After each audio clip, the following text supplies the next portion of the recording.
Have you ever felt like something was missing in your life? A deeper sense of meaning, purpose, and a connection to the divine? In today's materially driven world, it's all too easy to lose sight of what truly matters.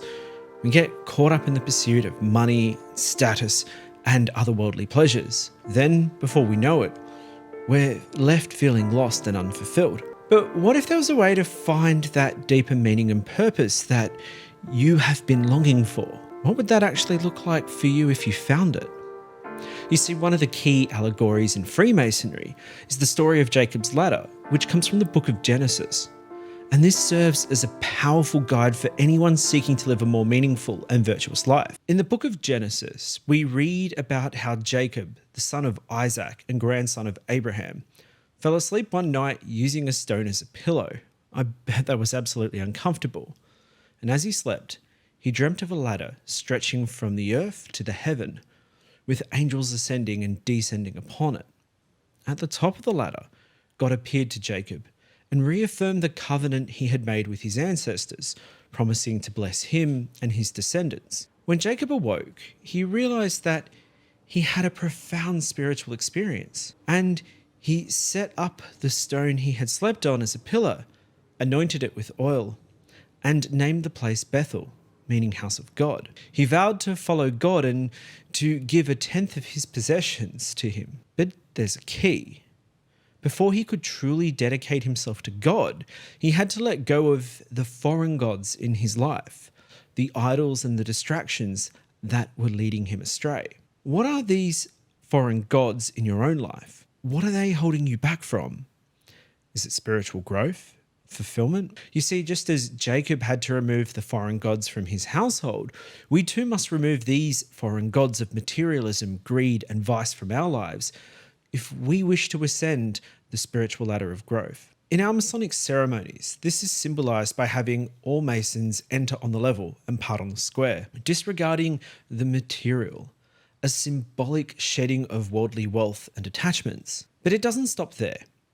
To truly prepare ourselves to encounter with the divine, we must also purify our hearts and purify our minds. In Genesis, Jacob instructed his household to purify themselves before going to Bethel.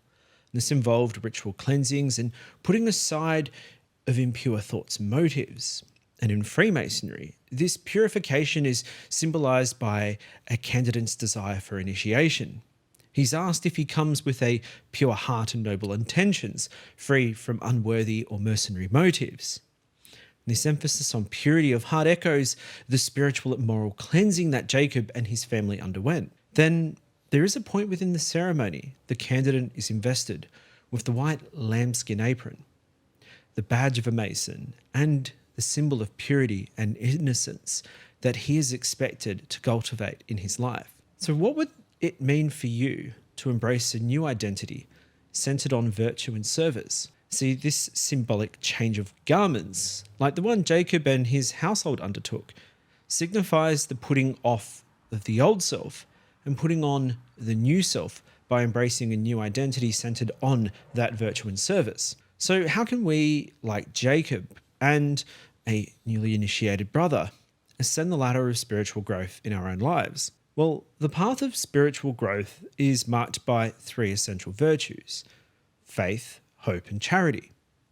So the answer lies in cultivating these principal rounds of Jacob's ladder as they are represented in Masonic symbolism. Then, by nurturing these virtues, we can align ourselves with the will of our own supreme being and rise above the distractions and temptations of the material. We can remove the foreign gods of selfishness and materialism from our lives, purify our hearts and our minds, and clothe ourselves in the white apron of a virtuous and upright life. It is a noble and rewarding path, but it is by no means easy. So what steps can you take today to start your ascent on the ladder?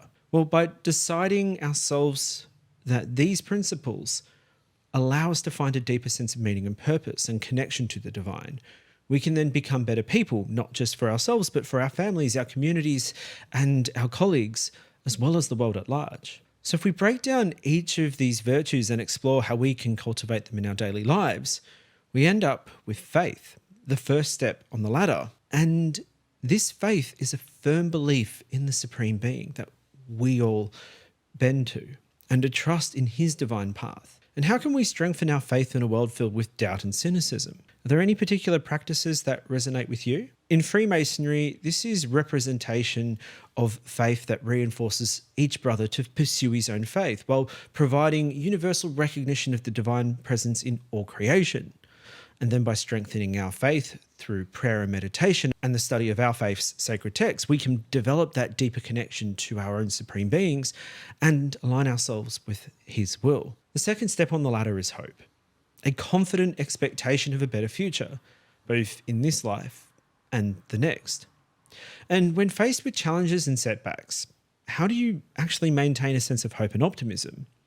Well, in Freemasonry, this hope is founded on the promises contained within the sacred text of our own religious beliefs and the belief in the immortality of the soul.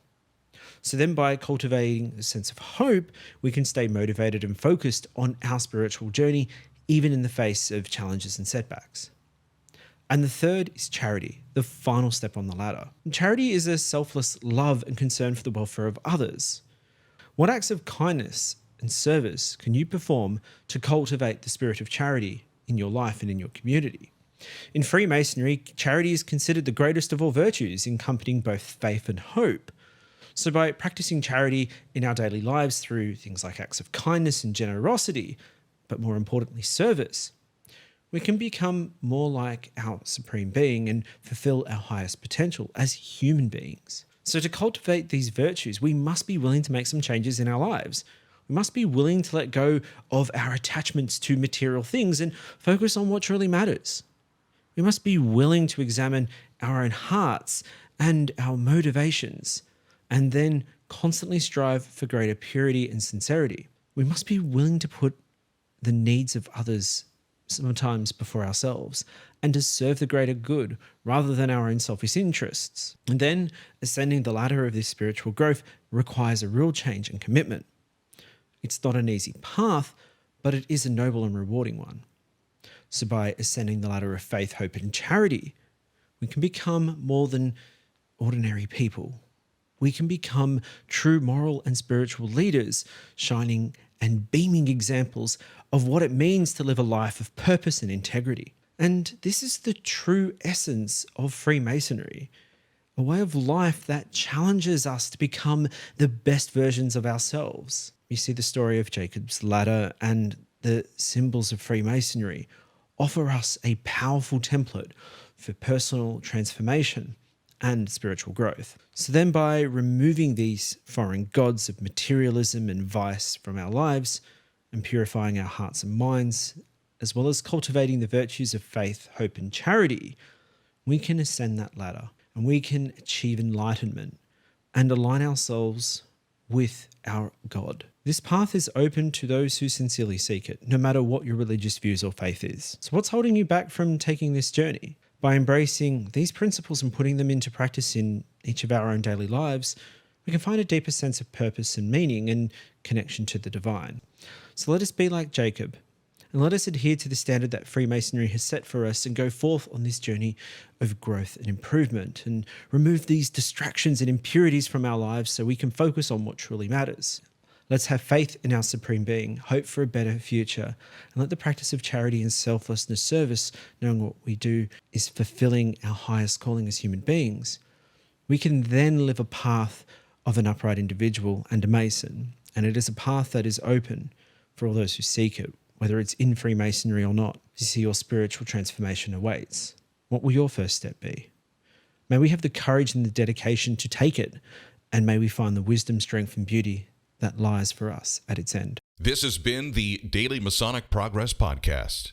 If you've enjoyed this episode, make sure you follow us on Spotify or subscribe on Apple Podcasts. The Daily Masonic Progress Podcast is available on all streaming platforms with new episodes every week.